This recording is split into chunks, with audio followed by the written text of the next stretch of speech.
అందరికీ హాయ్ అండి. ఆహ్, ముఖ్యంగా జన సైనికులకి, వీర మహిళలకి నాదొక చిన్న విన్నపం అండి. నేను ప్రొఫెషనల్‌గా కమెడియన్ అయ్యుండొచ్చు గానీ, పర్సనల్‌గా 80% మార్కులతో బీటెక్ కంప్లీట్ చేసి, ఈ సమాజం మీద, రాజకీయాల మీద, అలాగే వ్యక్తుల మీద, విలువల మీద, అన్నిటి మీద అవగాహన కలిగిన ఒక వ్యక్తిని నేను కూడా. ఆంధ్రప్రదేశ్‌లో ఓటు హక్కు ఉంది కాబట్టి జరుగుతున్న విషయాల మీద మాట్లాడే హక్కు నాకు కూడా ఉందని నేను మాట్లాడుతున్నాను. అంటే జనసేనకి 24 సీట్లు అని అనౌన్స్ చేయగానే చాలామంది పవన్ కళ్యాణ్ గారిని తిడుతున్నారు. కొంతమంది అలుగుతున్నారు. కొంతమంది అసంతృప్తి చెందుతున్నారు. ఇంకొంతమంది అయితే మోసిన జెండానే కిందేసి కాలుస్తున్నారు. ఇంకొంతమంది అయితే వేసిన స్టిక్కర్స్‌ను లాగేసి పీకేస్తున్నారు. ఇవన్నీ చూసి నిజంగా మనసుకి చాలా చాలా చాలా బాధనిపించింది. ఒక్కసారి ఆవేశంతో కాకుండా మీ ఆత్మసాక్షిగా ఆలోచించి చెప్పండి. తనను నమ్ముకున్న ప్రజలను కానీ, తనతో నడుస్తున్న నాయకులను కానీ మోసం చేసే వ్యక్తిత్వం పవన్ కళ్యాణ్ గారికి ఉంటుందా అండి? పెట్టిన పార్టీకి సపోర్ట్ చేసే మనమే ఇంత ఆలోచిస్తే, ఒక పార్టీ పెట్టిన వ్యక్తి ఇంకెంత ఆలోచించుంటాడు? ఒక డెసిషన్ తీసుకోవడానికి తనలో తాను ఎంత మదనపడి ఉంటాడు? ఇది ఒక్కసారి ఆలోచించాలని మనస్ఫూర్తిగా కోరుకుంటున్నాను. 10 సంవత్సరాలుగా ఎటువంటి అవినీతి చేయకుండా తన సొంత కష్టార్జితంతో పార్టీని నడుపుతున్న గొప్ప నాయకుడు పవన్ కళ్యాణ్ గారు. అలాంటి వ్యక్తి గురించి మన శత్రువులు మాట్లాడినట్టు మనం కూడా మాట్లాడితే నిజంగా బాధ అనిపించిందండి. అంటే 24 సీట్లు ఏంటి, అదేంటి, ఇదేంటి అని 2019లో కనీసం ఆయన్ను కూడా గెలిపించుకోలేని మనం అదేంటి, ఇదేంటి అని అడిగే హక్కు నిజంగా మనకు ఉందంటారా?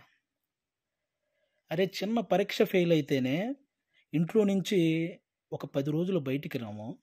అలాంటిది ఇంత పెద్ద ప్రజా సంగ్రామంలో 2 చోట్ల ఓడిపోయి కూడా రెండో రోజే సమస్య అనగానే పరిగెత్తుకుంటూ వెళ్ళి ఆ సమస్యను సాల్వ్ చేసిన గొప్ప మనసు పవన్ కళ్యాణ్ గారిది. తన పిల్లల కోసం బ్యాంకులో దాచిన డబ్బును కూడా తీసి కౌలు రైతుల కష్టాలు తీర్చిన పవన్ కళ్యాణ్ గారి గురించా మనం ఇలాంటివన్నీ మాట్లాడేది. ఎన్నో సమస్యల మీద ఎంతోమందికి ఎన్నో రకాలుగా సహాయం చేసిన వ్యక్తిత్వం.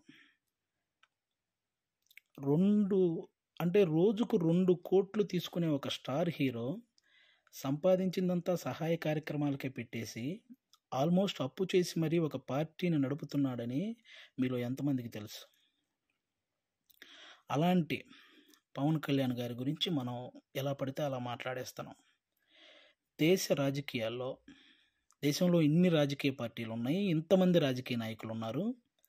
ఎవరైనా సరే మేము అధికారంలోకి వస్తే అది చేస్తాం, ఇది చేస్తాం అనేవాళ్ళే కానీ ప్రతిపక్షంలో ఉండగా ఏనాడైనా వాళ్ళ జేబులో నుంచి ₹1 తీసి ఎవరికైనా సహాయం చేశారా? అలా సహాయం చేసిన ఏకైక రాజకీయ నాయకుడు పవన్ కళ్యాణ్ గారు. అలాంటి వ్యక్తిని పట్టుకొని మనం కులాన్ని తాకట్టు పెట్టాడు, పార్టీని తాకట్టు పెట్టాడు, ప్యాకేజ్ తీసుకున్నాడు అని చాలా ఈజీగా అనేస్తున్నాం. అమ్మలాంటి కులాన్ని, పార్టీని తాకట్టు పెట్టే వ్యక్తే పవన్ కళ్యాణ్ గారు. డబ్బుకు అమ్ముడుపోతాడా? ప్రతిపక్షంలో ఉన్న టీడీపీ కంటే అధికార పక్షంలో ఉన్న వైసీపీ దగ్గరే ఎక్కువ డబ్బు ఉంటుంది కదా. మరి అమ్ముడుపోయే వ్యక్తి అయితే వాళ్ళే కొనుక్కోవచ్చు కదా. ఎందుకండి ఈ మాటలు? పవన్ కళ్యాణ్ గారు ప్రజలు పంచే ప్రేమకు బానిస కానీ నాయకులు పంచే డబ్బుకి ఎప్పటికీ బానిస కాడు, అవ్వడు. అభిమానించటం అంటే మనకు అనుకూలంగా ఉన్నప్పుడు జై కొట్టడం, అనుకూలంగా లేనప్పుడు బాయ్ చెప్పడం కాదండి. ఒక నాయకుడు ఎలాంటి డెసిషన్ తీసుకున్నా దానికి కట్టుబడి ఉండటాన్నే అభిమానించటం అంటారు. అదే నిజమైన అభిమానం అంటారు. అలా ఉండగలగాలి. ఎవరో రెచ్చగొట్టే మాటలు మన మీద కావాలని చూపించే జాలికి వాటిని చూసి మన నాయకుడిని మనమే ఎప్పుడూ తక్కువ చేసి మాట్లాడకూడదు. అలాగే టీడీపీ కార్యకర్తలకు కూడా నా నుంచి ఒక చిన్న విన్నపం అండి. 2014లో ఒక్క సీటు కూడా ఆశించకుండా పూర్తి మద్దతు చంద్రబాబు నాయుడు గారికి ప్రకటించారు. ఆ త్యాగాన్ని గుర్తించాలని మనస్ఫూర్తిగా కోరుకుంటున్నాను.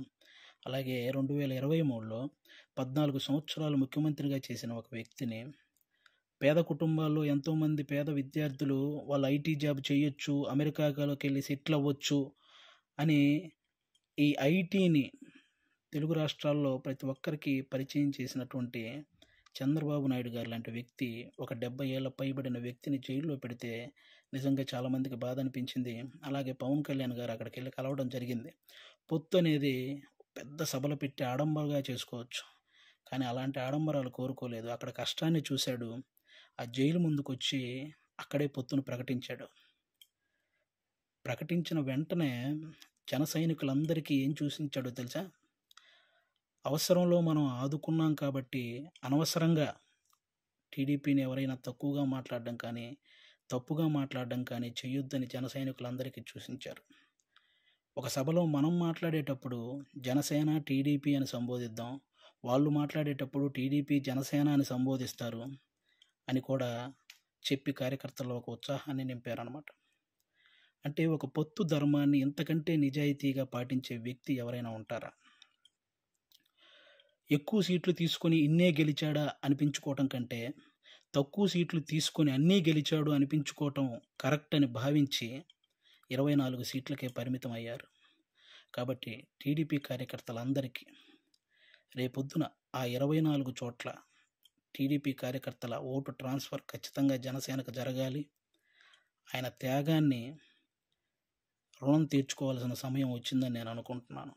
అలాగే పవన్ కళ్యాణ్ గారి మాటని గౌరవించి జనసేన కార్యకర్తలు కూడా టీడీపీ నిలబడ్డ ప్రతి చోట ఆ ఓటు ట్రాన్స్ఫర్ జరగాలని మనస్ఫూర్తిగా కోరుకుంటున్నాను.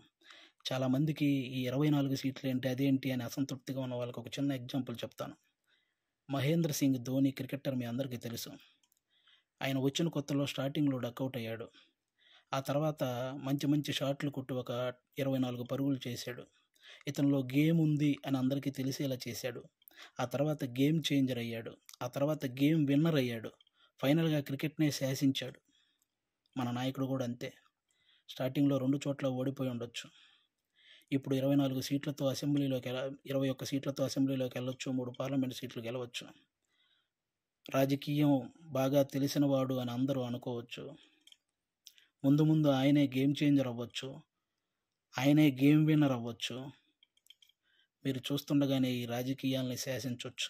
కాబట్టి ఎప్పుడు ఎవరిని తక్కువగా, అంత ఈజీగా ఒక పార్టీ నడిపే అధ్యక్షుడు ఎంత ఆలోచించుంటే ఇవన్నీ చేస్తుంటాడని గుర్తుపెట్టుకొని మాట్లాడాలని మనస్ఫూర్తిగా కోరుకుంటున్నాను.